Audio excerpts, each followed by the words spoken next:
আব্দুল কাদের জিলানী নয়, ওমর ইবনে আব্দুল আজিজ রাহমাতুল্লাহির মতো কোটি কোটি কোটি কোটি আল্লাহর ওলিকে যদি আরেক আল্লাহর মধ্যে দেওয়া হয়, ওই সাহাবী সমতুল্য হবে না। আল্লাহু আকবার। মুসলমান ইমানদার, এখন আর হাফিজি হুজুরকে পাওয়া যাবে না, এখন আর শামসুল হক ফরিদপুরি রহমতুল্লাহ আলাইহিকে পাওয়া যাবে না, এখন আর জৈনপুরের কেরামতুল ইসলাম রহমতুল্লাহ আলাইহিকে পাওয়া যাবে না, এখন আর মুসলমান ফুরফুরার হযরতকে পাওয়া যাবে না। এখন যদি এই মজলিসের মধ্যে বসতে পারো তো আল্লাহ তাআলা তোমাকে আল্লাহর ওলি বানায় দিবি। মাইলে মুমিন সোয়ে মুমিন মিশাওয়ার, মাইলে কাফের সোয়ে কাফের মিশাওয়ার। ইজমা আলাইকুম বিমুজালাসাতিল উলামা, উলামায়ে কেরামের মজলিসকে তুমি আবশ্যক বানায় নাও। যেখানে দেখবা উলামায়ে কেরামের মজলিস সেখানে গিয়ে বসবা। এখন তো মানুষ উলামায়ে কেরামের মজলিসে বসতে চায় না। এখন মানুষ ইউটিউব থেকে দিন শিখতে চায়, ফেসবুক থেকে দিন শিখতে চায়, ঠিক না ঠিক? জোরে বলেন। ইউটিউব থেকে আর ফেসবুকের মাধ্যমে দিন শিখা যাবে না, ফিতনা শিখা যাবে, ঝগড়া শিখা যাবে। জোরে বলেন, ঠিক না ঠিক? দিন শিখতে হলে সুবুতে আসতে হবে।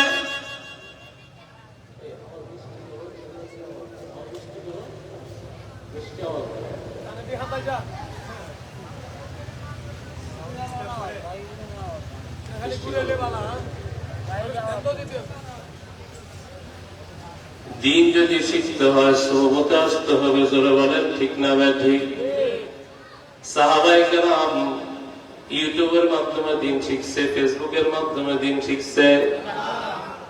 আল্লাহ কি পারতো না ওই সময় ফেসবুক বাহির করে দিতে? জোরে বলেন। যে আল্লাহ এখন পারছেন ওই আল্লাহ কি ওই সময় পারতো কি পারতো না? কিতাবুল্লাহ দিনের জন্য কিতাবুল্লাহ যেমন শর্ত, রিজালুল্লাহ তেমন শর্ত। আল্লাহ শুধু কিতাব আসমান থেকে পাঠিয়ে দিলে পারতো, জিবরাইল না কিতাব রাইখা চলে যেত। মানুষ কিতাব দেখা দেখা দিন শিখতো না।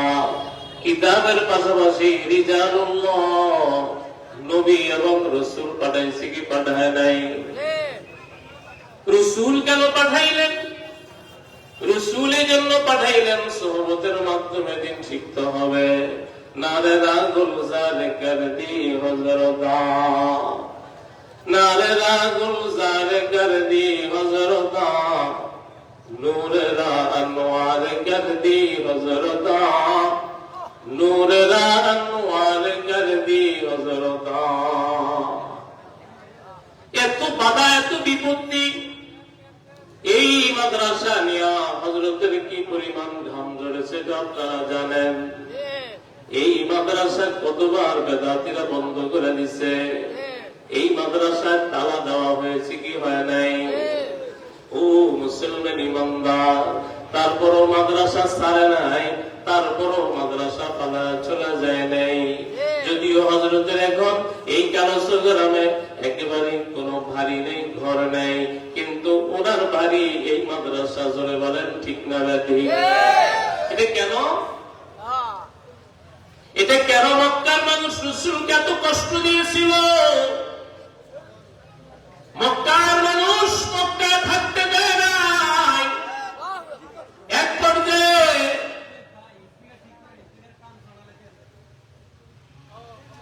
এক পর্যায়ে মক্কা ছাড়িয়ে রাসূল মদিনায় গেছে কি যায় নাই? জোরে বলেন। এরপরও কি মক্কার মায়া ছেড়ে দিয়েছে? আমাদের শায়েখ হযরত নারায়ণগঞ্জ চলে গেছে। নারায়ণগঞ্জ কত বড় মাদ্রাসা করছে। এরপরও বেদাতীরা যতই যন্ত্রণা করেছে মাদ্রাসা বলে নাই, মাদ্রাসা ছাড়ে নাই। এখন আবার ওই দিকে মাদ্রাসার নতুন ভবন তৈরির জন্য আবার ফিকির চলতেছে, আল্লাহ তাআলা কবুল করেন, জোরে বলেন আমিন। কেন? ওই যে হুজুর শুধু কিতাব পড়ে না হওয়ার পরে নিজে নিজে দিনের কাজ করে নাই, হযরত মাওলানা হওয়ার পরে আবার নানুপুরের হযরতের কাছে গিয়া নিজের আত্মশুদ্ধি করেছে, নিজের ভিতরে একটা নফস আছে এটাকে পরিশুদ্ধ করেছে। নফসের পরিশুদ্ধ করা ফরজ। আল্লাহ ওই ব্যক্তি সফল যে নিজের আত্মাকে পরিশুদ্ধ করতে পেরেছে। জোরে বলুন সুবহানাল্লাহ।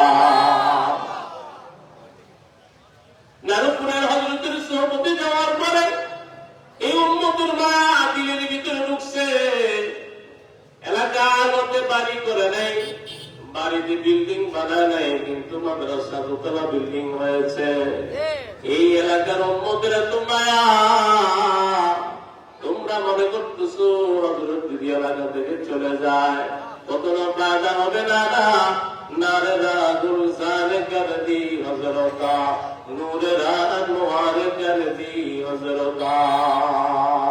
রাসূল যেমন মদিনা যাওয়ার পর এই উম্মতের মক্কার মুসলমানের কথা বলে নাই, আমাদের শায়খ নারায়ণগঞ্জ যাওয়ার পরে, নারায়ণগঞ্জ প্রতিষ্ঠিত হওয়ার পরে এই সাতপুর, এই কালচর, এই আদ্রা, এই পয়ালগাছা, এই সোনাইমুড়ি, এই রহিমানগরের কথা বলে নেই। জোরে বলেন ঠিক না বেঠে? তোমরা যদিও হযরতকে পর মনে করতে পারো, হযরত এলাকাকে পর মনে করে না, তোমরা হযরতকে বাধা দিতে পারো। হযরতের অন্তরে এলাকার মা আছে না নাই? কুরআন তেলাওয়াত করেছে, মজা লাগছে কি লাগে নাই? জোরে বলেন মজা লাগছে কি লাগে নাই? এই এলাকায় আরো অনেক মাদ্রাসা আছে, এই কওমি মাদ্রাসা ছাড়া আরো অনেক করোনা মাদ্রাসা আছে।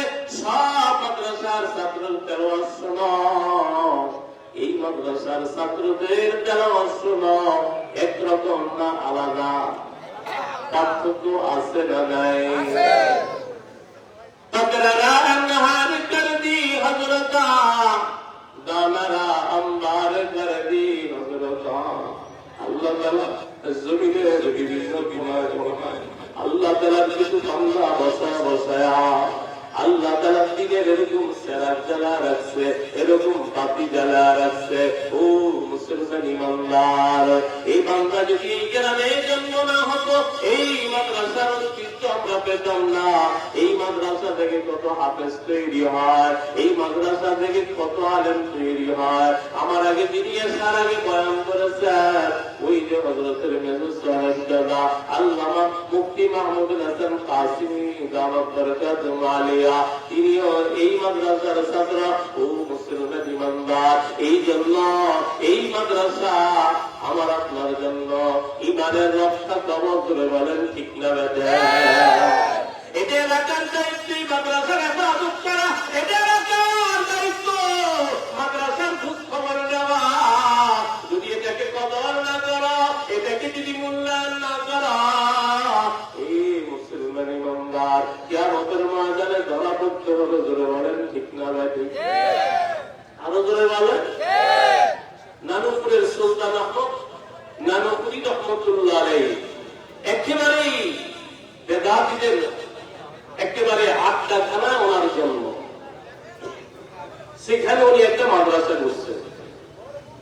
বেদাতীরা অনেকবার মাদ্রাসা জ্বালায়, যতবার জ্বালাইছে ততবার উনি মাদ্রাসা আবার বানাইছে। যতবার জ্বালায় ততবার কি করে? সর্বশেষ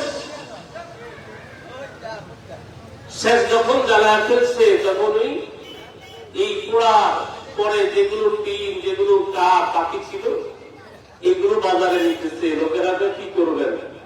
বলে এগুলো বিক্রি করে দিব। বলে আর টিনের ঘর বানাবো না। কি করবেন? বলে এবার বিল্ডিং বানাবো। ওরা জ্বালাইতে জ্বালাইতে ক্লান্ত হয়ে যাবে, আর আমি বানাইতে বানাইতে ক্লান্ত হবো না। যেরকম সুবহানাল্লাহ। বুঝতে পেরেছেন? সুবহানাল্লাহ। এই জন্য যদিও তারা তালা দিয়েছে, বুঝে নাই, কিন্তু কিন্তু মাদ্রাসা আপন গতিতে আছে না নাই? জোরে বলেন আছে না নাই?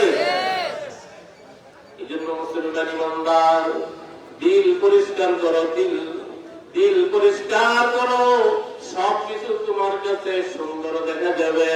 আবু জাহেল কয়, ও আবু বকর, তুমি যাকে এত ভালোবাসো তাকে আমার কাছে সবচেয়ে কুস্তি দেখা যায়, সবচেয়ে বৃষ্টি দেখা যায়। হযরত আবু বকর কয়, নবী আপনাকে আমার কাছে সবচেয়ে বেশি সুন্দর লাগে।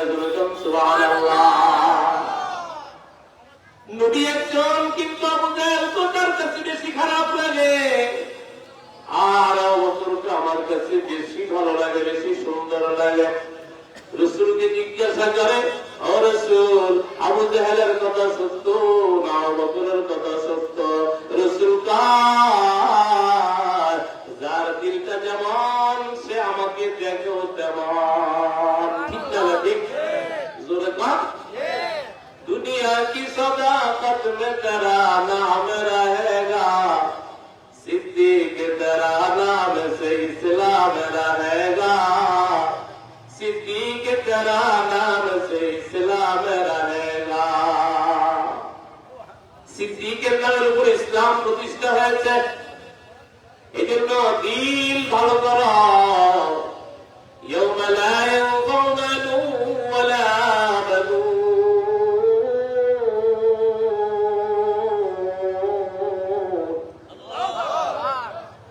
يوم لا ينفع مال ولا بنون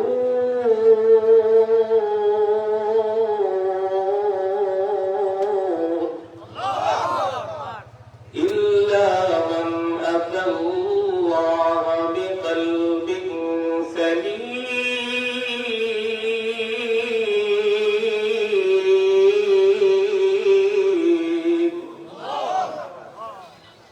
আল্লাহ তাআলা ডাক দিয়ে বলে, কিয়ামতের ময়দানে সন্তান কোনো উপকারে আসবে না, সম্পদ কোনো উপকারে আসবে না।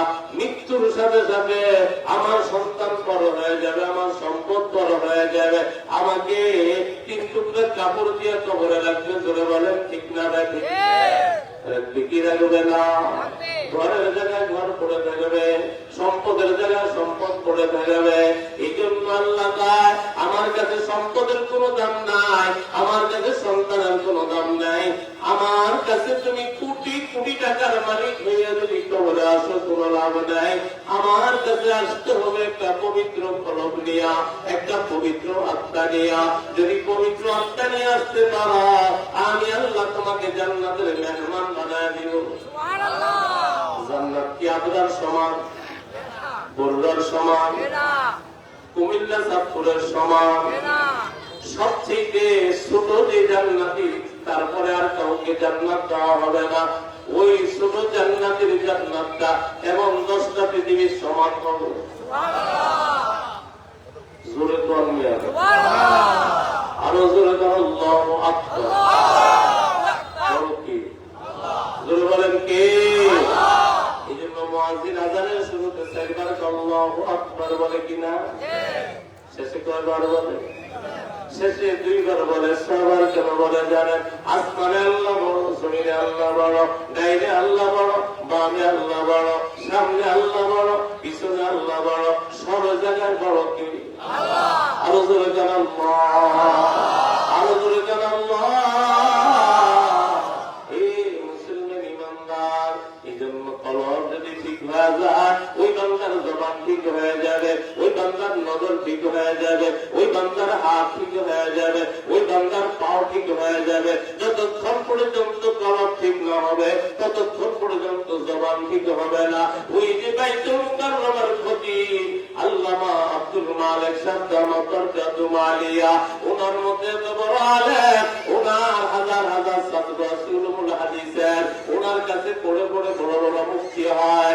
ওনার মতো মানুষকে চামচিকার মতো এরকম মৌলবী গালি দিয়েছে কি দেয় নাই? আব্দুল মালিক সাহেব হলো সূর্যের মতো, ও হলো একটা পাতির মতো। কথা বলেন। আব্দুল মালিক সাহেব কি ছোটখাটো আলেম? তুমি গালি দিলে কেমন করে? আরে গালি দিছো মালিক সাহেব রে কত বড় বেয়াদব, কত বড় বেহায়া।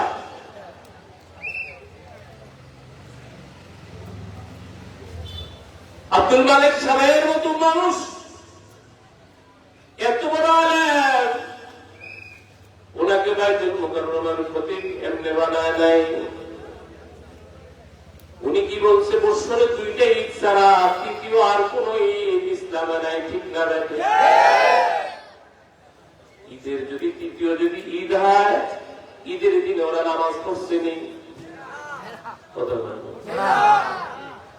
রাসূল বলেন, আমি প্রত্যেক সোমবারে রোজা রাখি।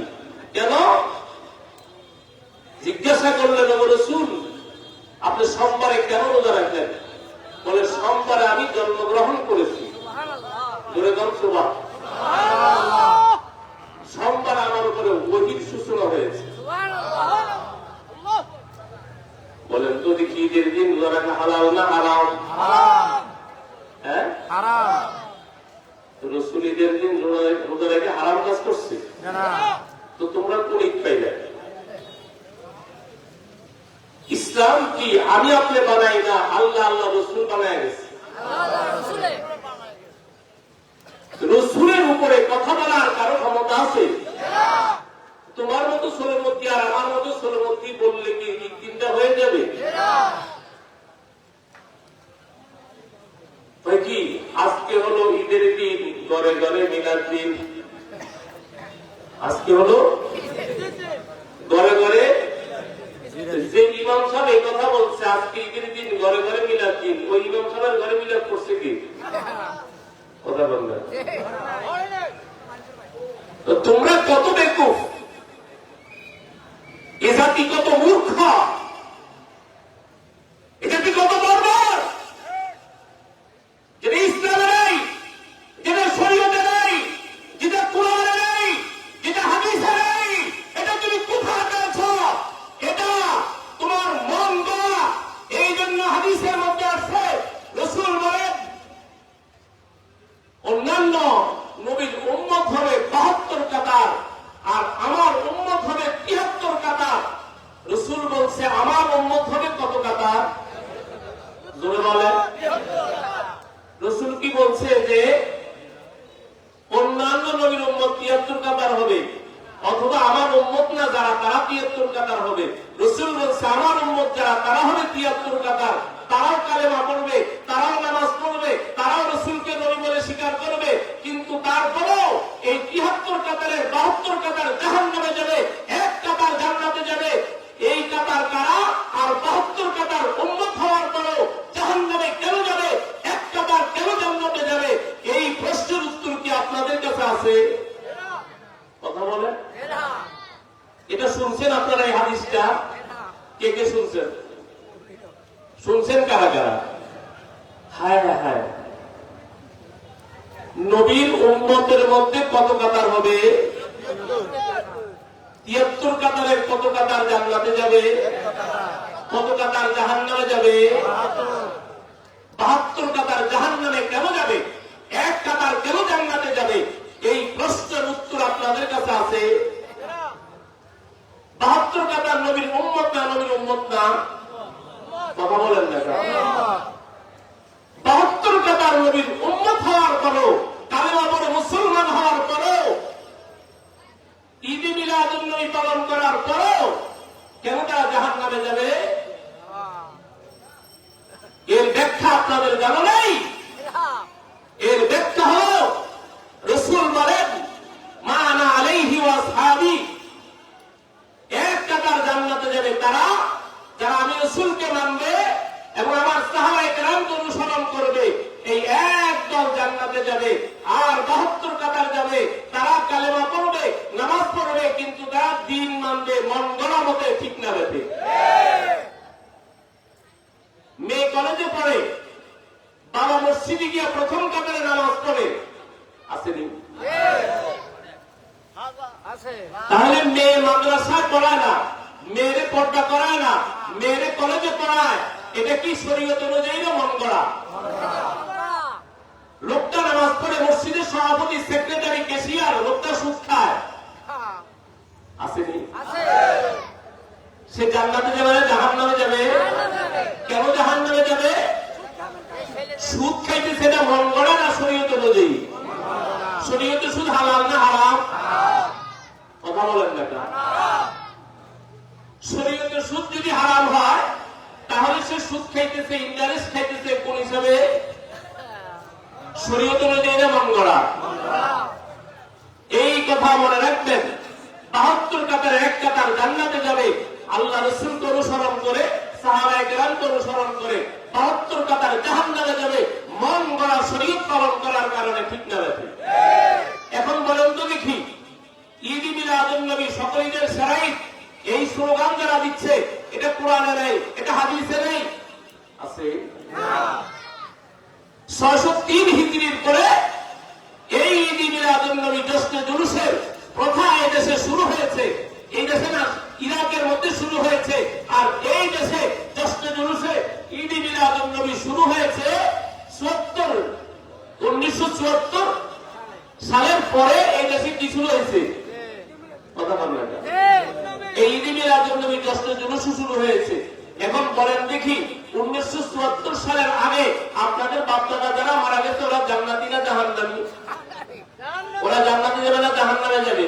তো ওরা যদি ঈদ মিলাদুন নবী পালন না করার কারণে জান্নাতে যায়, তো আপনারা এখন বর্তমানে তারা পায় নাই, তারা পালন করে নাই, আপনি কোথায় পেলেন?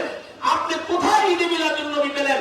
আপনি রাস্তায় রাস্তায় গাড়ি দিয়ে শোনান, আপনি রাস্তায় রাস্তায় সাইকেল দিয়ে শোনান, আপনি ফুলের মালা বিশ্বের গলায় দিলেন, নবীর কি উপকার হলো? কথা বল না গা? ফুলের মালা দিলে মদিনায় দিতে হবে। কথা বলেন না গা? মদিনায় কোন র্যালি হয়েছে? মদিনায় জশ্নে জুলুসের মিছিল হয়েছে? তো এই দেশে কেন মিছিল? বুঝতে হবে ওদের উদ্দেশ্য ভালো না। ঠিক না বেঠিক? এখন আমি আপনাদের কাছে জানতে চাই, যারা ঈদ মিলাদুন নবী পালন করেছে ওদের কাছে জিজ্ঞাসা করবেন, এই ঈদ মিলাদুন নবী রাসূলের জামানায় ছিল কিনা, সাহাবায়ে কেরামের জামানায় ছিল কিনা? ওরা বলে মসজিদে ফ্যান তো রাসূলের জামানায় ছিল না, এরকম বাতি তো রাসূলের জামানায় ছিল না, এরকম প্যান্ডেল দিয়া তো রাসূলের জামানায় ওয়াজ হয় নাই। এখন আমি বলি, ফ্যান ছাড়া মসজিদে নামাজ হবে কি হবে না? লাইট ছাড়া মসজিদে নামাজ হবে কি হবে না? এটা শরীয়তের অংশ মনে করে লাইট লাগায়? কথা বল না? মসজিদে ফ্যান লাগা শরীয়তের অংশ মনে করে নাকি মসজিদের জরুরতের কারণে লাগায়? এখন আমি বলতে চাই, ঈদ মিলাদুন নবী কোন জরুরতে আপনারা পালন করেন? কথা বলেন। রাগে দিচ্ছে, বড় বয়ান করবে। এই মাদ্রাসা আপনাদের কাছে আমানত।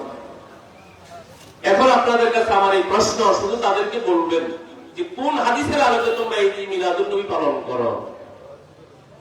রসগোল্লা ফলের নাম কি? রসগোল্লা ফলের নাম কি? আনারস। রসগোল্লা ফলের নাম কি? আর দানা বড়া ফলের নাম? জোরে বলেন না গা? দানা বড়া ফলের নাম হলো বেদানা। আসলে দানা আছে না নাই? কিন্তু মানুষ আজিব এটার নাম দিছে বেদানা।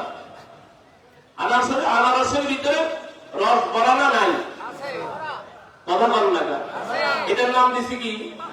আনারস। যারা সুন্নত মানে, যারা পর্দা করে, যারা কোরআন মানে, যারা হাদিস মানে, যারা নিয়মিত দুরূদ পড়ে, সকালবেলা 100 বার দুরূদ শরীফ কারা কারা পড়ছেন? মাশাআল্লাহ। আর ওগো মাহফিলে দেখেন সব টুপি ছাড়া। কথা বল। কথা বল।